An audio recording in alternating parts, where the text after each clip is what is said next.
bapak ini maling sukses, nah, gak ada. WTS, maaf, ngerti ndak kalau kelakuannya elek? Ngerti betul nek kelakuannya elek?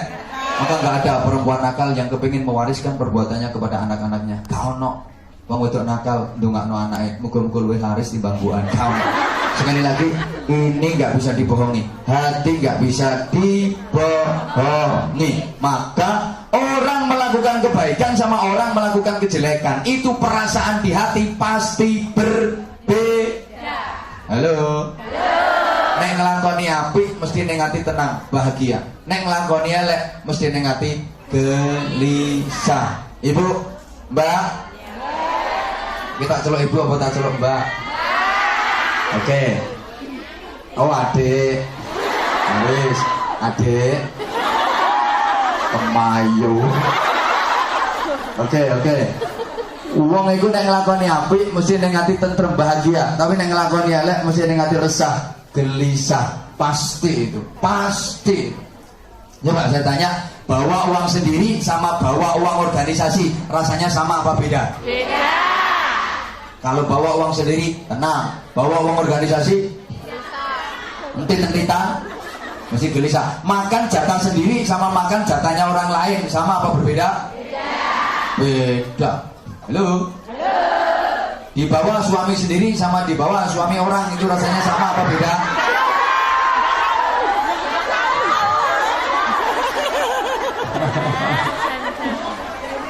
Halo.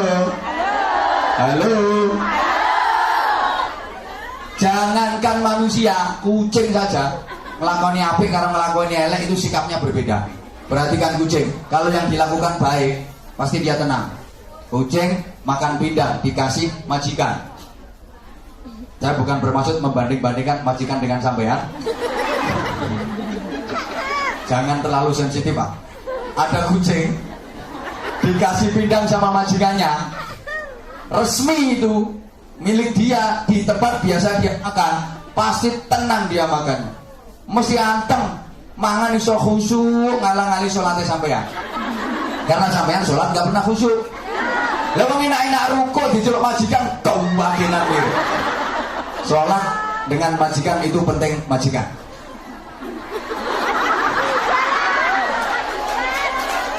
Loh iya kok. Pokoknya aku kapan diundang nih ngomong itu pasti saya sampaikan itu. Orang kok buka rahasia mau kenyataannya yang ngono tenang. Kadang sholat yang delik-delik. Wis tak dongano muga-muga oleh majikan sing apik kabeh. Muga-muga sampeyan dadi majikan, majikane dadi sampeyan. Halo. Coba kucing mangan resmi halal sasuwanallah tuwenang. Apa ana bledek tuwor. Jare kucing emangnya gue pikirin santai, gak ngereken. Tapi ana kucing nglakoni barang orang genah. Pindang ditutupi rapet tindian tek, lah kok diokeh, diongkat. Delon arep ngokeh mesti pendirangan. Petik pendelik pasti. Pasti lemak so diokeh. Ana wong lewat sriwet peledet melayu. Ampun ndase mlebu separo lebih badan. Itu kucing yang lakoni gak ngena. Maka cirinya orang yang baik, halo. Al khairu yuhibbul khaira wasyarru yuhibbus syarra. Orang baik itu seneng manggon ning keapian, betah manggon ning keapian, kerasan berada di tempat kebaikan. Orang yang baik itu orang yang kerasan manggon ning keapian, betah mengikuti kegiatan kebaikan. Orang Islam yang baik itu orang Islam yang betah berada di masjid, betah berada di majelis taklim seperti ini. Orang Islam yang selamat itu orang Islam yang betah berada di majelis taklim. Termasuk TKW yang selamat. Itu TKW yang betah kerasan berada di majelis taklim, kerasan berada di pengajian. Padha karo iwak sing selamat, iku iwak sing betah kerasan manggon ning jero banyu. Ana iwak ora kerasan manggon ning jero banyu, iku tandane iwak njaluk digoreng. Ana TKW ora kerasan manggone pengajian iku tandane TKW njaluk di.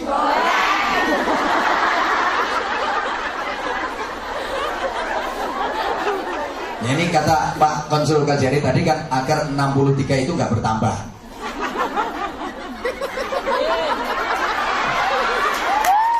Kalau ada lagi digoreng saja. Tapi selama sampean seperti ini insya Allah aman. Tapi nggak mungkin zaman seperti ini terus, nggak mungkin. Apa sama janji akan seperti ini terus? Di kamar mandi? Ya enggak, artinya dalam kehidupan keseharian subhanallah ajining rogo sarono. Insya Allah kalau pakaian-pakaian kayak gini kan Anda kelihatan lebih cantik. Benar. Semakin terhormat, anggun, berwibawa dan tidak mudah digoda oleh lanangan. Ya iya. Emang bener yang kalau saya ngaji di daerah Indonesia sana, tak sampai dadi wong wedok supaya selamat cara jajan tiru lemper Nogosari. Rukun aman gak dirubung laler. Soalnya bungkusan rapet. Ojo tiru bikang. Ya sudah ngelowek bisa. Dirubung laler. Bener. Rata-rata kasus-kasus pemerkosaan yang terjadi yang ada itu kesalahan dari pihak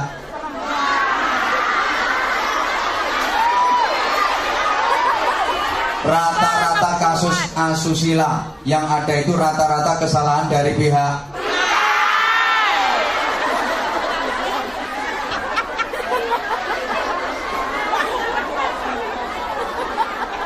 salahnya pakaian merangsang, menantang, bikin tegang. Kan sekarang mode kan pakaian dalam jadi pakaian luar, mentok ngetok bawah pakai bupati buka paha tinggi roket daukur mepet selakangan, atas sekwilda menampakkan sekitar wilayah belian. Pakaiannya itu kayak gini, seret, ya Allah. Sini Bromo, sini Galunggung. Putu-putu, ya Allah. Saya itu udah kadung dipanggil kiai, boh kiai temen boh enggak. Tapi udah kadung dipanggil kiai, dia usah rodok no. Lah sering kelihatan kayak gitu, ya Allah, bener. Kulo niku lek ngertos ngoten niku masya Allah. Yo senang jadi.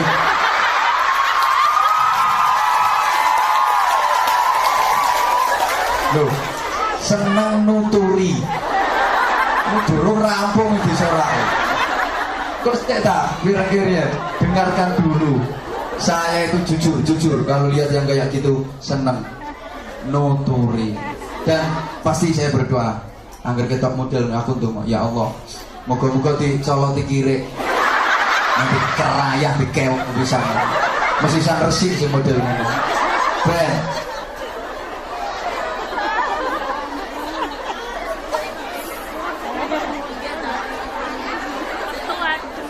Halo. Hati, fuadun. Ya, sekarang saya kirim pemahamannya. Tak kirim pemahamannya di sini, Mbak. Tak kirim pemahamannya dulu. Kolbu tadi di mana? Kolbu tadi di mana? Rupanya cerdas-cerdas. Tak potongan tapi cerdas-cerdas. Informasi yang masuk ke otak manusia itu sumbernya dari mana? Otak mana? Informasi yang masuk ke otak kita itu sumbernya dari mata dan telinga. Dari mata dan dari mata dan apa yang dilihat mata, apa yang didengar telinga masuk ke dalam otak. Ditimbang-timbang oleh otak, kemudian turun ke hati, tertanam di hati, muncul secara spontan jadi perilaku. Saya ulang. Apa yang dilihat mata, apa yang didengar telinga itu masuk ke otak. Ditimbang-timbang oleh otak, turun ke hati, tertanam di hati, muncul spontan jadi perilaku, jadi akhlak. Maka perilaku, akhlak, moral, karakter itu tergantung apa yang masuk dan tertanam di hati. Kalau yang masuk dan tertanam di hati baik, maka muncul jadi perilaku baik. Tapi kalau yang masuk dan tertanam di hati jelek, muncul jadi perilaku gampangannya gaya contoh seperti sering saya sampaikan, ketika kita bersin diucapkan apa? Alhamdulillah. Itu karena memang yang masuk dan tertanam di hati kita Allah. Maka begitu spontan keluar, alhamdulillah. Yang diucapkan pasti baik. Tapi maaf, kadang kan ada orang yang bersin itu yang diucapkan bukan alhamdulillah, bukan menyebut nama Allah, tapi malah nama-nama makanan. Wakeh ngono. Bakso, soto, ono es teh, ada wajib. Itu maaf, berarti yang masuk dan tertanam di hatinya adalah departemen perbadokan. Ini spontan kok, spontan, bener spontan. Iya, kita lagi jalan, kaki terantuk batu, sikil kesandung batu, jebret, innalillah, masya Allah, ya Allah. Ini memang yang masuk dan tertanam di hati kita Allah, maka metune apik. Tapi kadang ada orang yang lagi jalan kesandung jebret, yang diucapkan malah nama-nama binatang. Pokoknya kewan sikil papat yang metu kabeh. Itu berarti kelakuannya kelakuan binatang. Oh no, wedok bisa melakukan asu, ya Allah. Kesandung jebret, jarang, ya. Itu berarti wataknya watak jarang. Itu ini mau ngecon itu jarang persis. Polanya kaya jarang, gidrang-gidrangnya kaya jarang, rambutnya ya kaya jarang. Halo. Nguyuh ya kaya jarang. Mau panjang jarang. Sorry. Ini sekali lagi karakter. Maka otak, hati harus dilatih dengan ucapan yang baik. Halo. Iki mudun diawasi. Kau berpaling dariku. Otak, hati harus dilatih. Latihannya dengan ucapan-ucapan yang baik. Bukankah ucapan yang baik itu menentukan akhir hayat seseorang? Man kana akhiru kalamihi la ilaha illallah dakhalal jannah. Barang siapa yang akhir ucapannya di dunia itu adalah kalimat tauhid, la ilaha illallah, maka dia akan masuk surga. Ucapan menentukan. Maka tolong perhatikan, ada satu ungkapan, ada satu dalil yang sering juga saya pakai, cuma belum saya sampaikan ke sampean. I hear, I forget. I see, I understand. I go, I remember. Balane nek gak iso. Gak bisa diulang siaran radio soalnya. Halo. Sami'na fanasina. I hear, I forget. Rati reken kok. Tak angen-angen kok kaya wong bento. Saya dengar, saya lupa. Pergi. Capek lu gue. I hear, I forget. Saya dengar, saya lupa. Sesuatu itu kalau cuma didengar mudah terlupakan. Saya ulang. Sesuatu itu kalau cuma didengar mudah terlupakan. Biasanya ngaji juga begitu. Ngaji ku nek cuma ngaji kuping, iku sing sering mlebu kuping tengen, metu kuping tengen. Metu kuping kiwa lumayan. Isek masuk ono labete. Ini mendal. Jadi masuk kuping kanan, keluar lagi kuping kanan. Mendal. Maka jangan hanya pakai telinga. Sesuatu yang hanya berdasarkan telinga itu sering salah faham dan sering menimbulkan faham yang salah. Kan banyak fitnah itu gara-gara bisik-bisik tetangga. Gak harus tetangga. Gara-gara ini. Halo. Maka terusannya I see, I understand. Ya, tiba-tiba kau gede-gedein dulu. Enggak tahu kalau di belakang saya banyak orang-orang besar. Mana usah kali takut besar apanya? Ya, besar orangnya. Saya lihat, saya mengerti.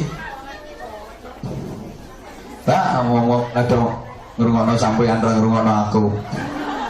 Saya lihat, saya mengerti.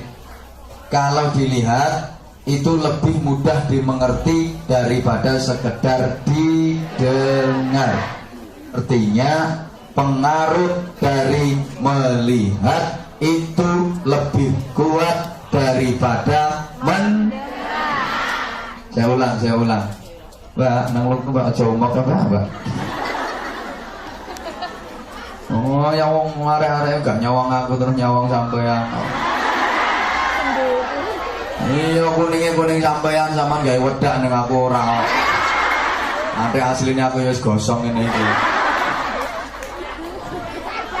Iya, meskipun gosong tapi alhamdulillah banyak juga yang ngelokno aku ireng. Saya lihat, saya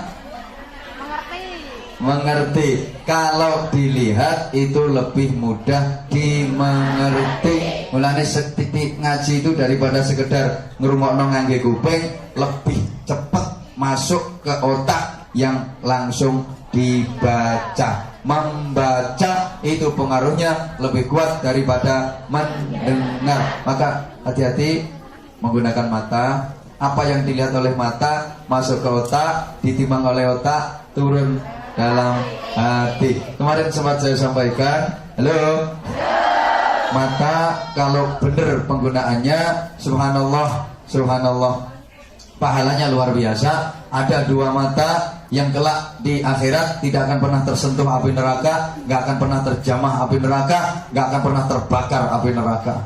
Kalau penggunaan mata itu baik. Satu, mata yang sering digunakan untuk menangis karena takut kepada Allah, menangis karena menyesali dosa yang pernah diperbuat. Dua, mata yang digunakan untuk melihat dan menyaksikan kebesaran Allah SWT, diambil hikmahnya. Juga mata yang digunakan untuk baca Quran, baca kitab, baca buku-buku ilmu yang manfaat. Pokoknya mata yang digunakan untuk melek ngaji kayak ini, mulanya yang ngaji melek. Halo?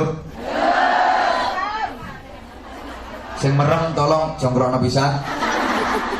Ngeruweti. Merem niku nulari kok. Yang paling kuat adalah I remember. Saya kerjakan, saya teringat. Saya ulang. Saya kerjakan, saya teringat. Perilaku lahir itu pasti membekas ke dalam batin. Ketika kita lakukan, kita pasti akan selalu teringat. Bahkan, tolong perhatikan, apapun yang direkam oleh otak kita itu tidak pernah hilang. Hanya tertindih oleh kepentingan sesaat dan suatu ketika bisa muncul kembali. Halo? Apapun yang direkam oleh otak kita itu nggak pernah hilang. Hanya tertindih oleh kepentingan sesaat dan suatu ketika bisa muncul kembali. Saya tanya, jawab yang jujur. Mbak yang hadir di sini dulu pernah naksir seseorang? Pernah naksir seseorang? Tapi nggak kesampaian? Kasihan deh. Saya juga pernah, jujur.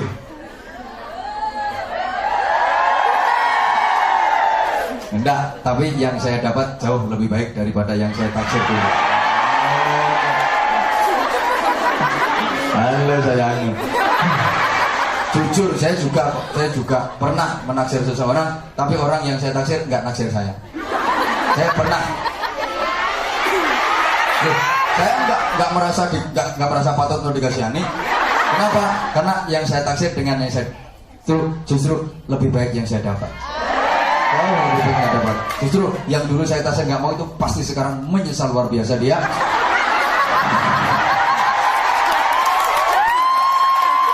Loh, jujur, namanya orang dalam urusan itu saya pernah dikecewakan. Mengecewakan apalagi. Nggak, mudah-mudahan kita semua yang hadir ini tidak pernah dikecewakan dan tidak akan pernah mengecewakan. Amin murah arah mandi. Karena itu nggak mungkin terjadi. Subhanallah. Halo.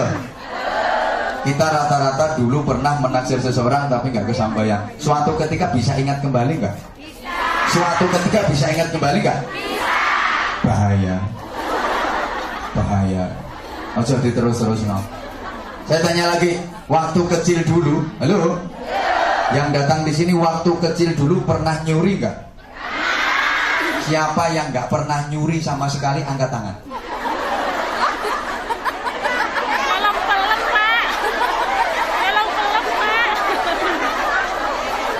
Siapa yang nggak pernah nyuri angkat tangan?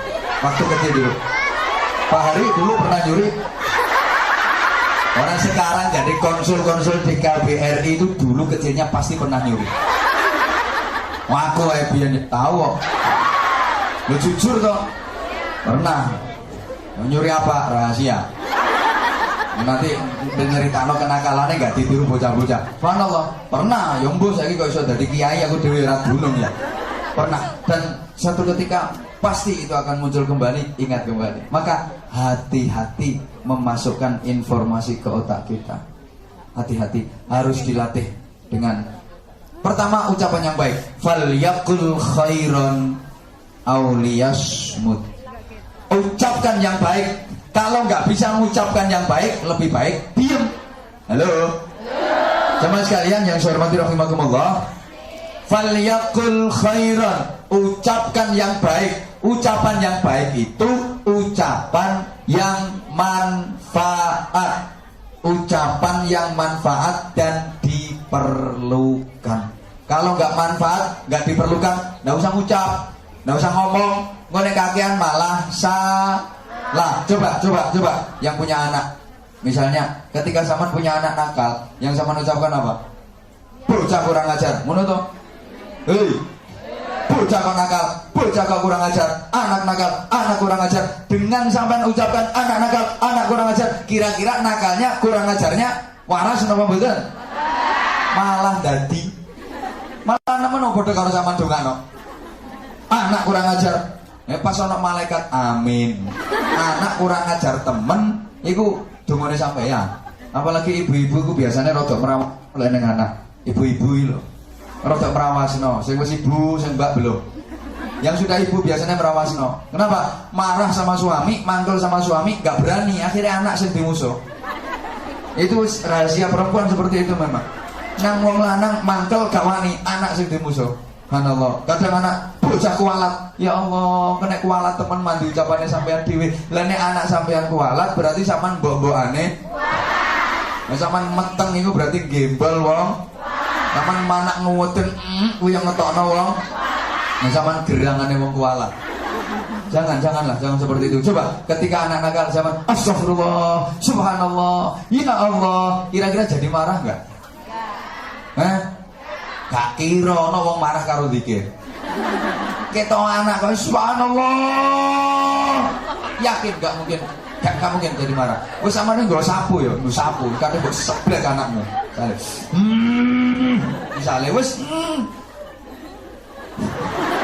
Yus pokoknya sing apil lah, apa subhanallah, apa Allahu Akbar. Nek Allahu Akbar kok kaya ate nglawan setan kan sampeyan.